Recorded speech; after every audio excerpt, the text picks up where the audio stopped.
Right away, The Conjuring Last Rites makes a promise. This isn't a reboot or a sidequel.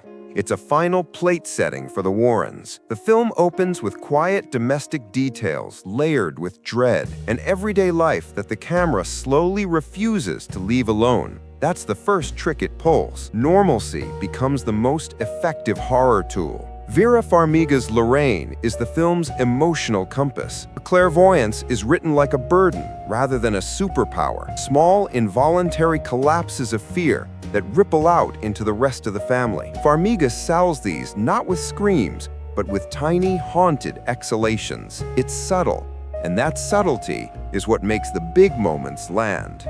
Patrick Wilson's Ed provides the counterweight. Stubborn, practical, emotionally raw. The movie leans into the pair's long history, their exhaustion, their love, but also the very human toll of being the ones called when people are broken by forces they don't understand. The Conjuring series has always been a love story in the midst of the supernatural at its core, and this film leans into that more than any other. The film centers on the Smurl case, a family home that slowly shifts from residence to battlefield. Screenplay builds dread through accumulation, small objects, then sounds, then intimate violations. Instead of a single jump scare barrage, it lets us sit with the uncertainty. That pacing choice makes the late-act horrors feel earned. Pay attention to the sound design here. The Conjuring franchise always uses silence as a canvas, and Last Rites does the same, with creaks, distant children's laughter, and a low, almost subconscious drone that the score keeps returning to. Composer Benjamin Wallfish's cues are a backbone, not flashy, but surgically effective. Story-wise, Last Rites isn't just about what's in the house, it's about legacy. The Warrens' past failures, the family's generational wounds, and a recurring question. When evil touches ordinary people, what are your options? Exorcism in this film is not a single ritualistic scene, it's a string of decisions, each one morally heavy. One of the film's bravest choices is to show the cost. It never frames violence as spectacle. Instead, the camera lingers on the after effects, broken dishes, tear-stained faces, a silence that screams. That choice undercuts the typical horror payoff and forces the viewer to reckon with consequences. Director Michael Chavez returns to familiar territory here, but flexes a more controlled hand.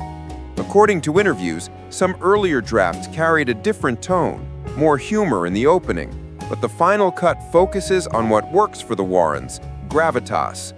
That restraint helps, because when the movie does let loose, it feels like a sanctioned outburst, not a cheap trick.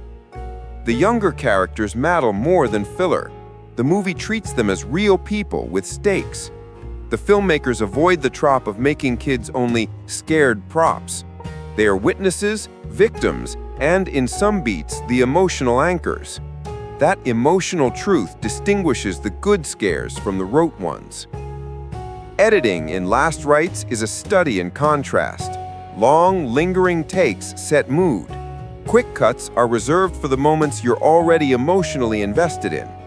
The editors know that horror works best when it's earned, scaring a viewer who's already caring for the characters.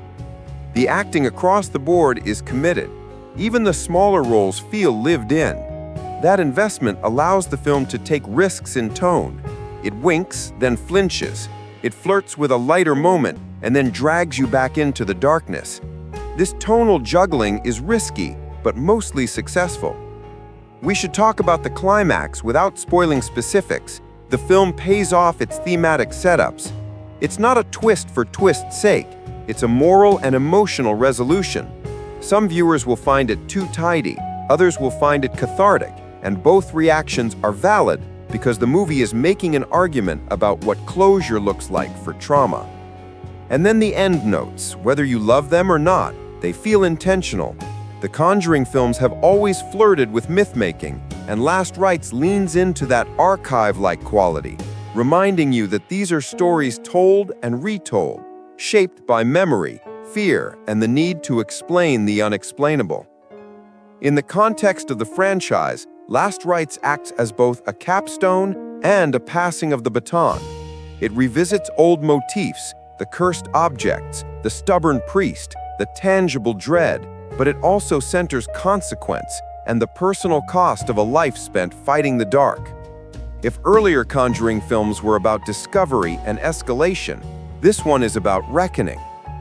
Technically, the movie is polished.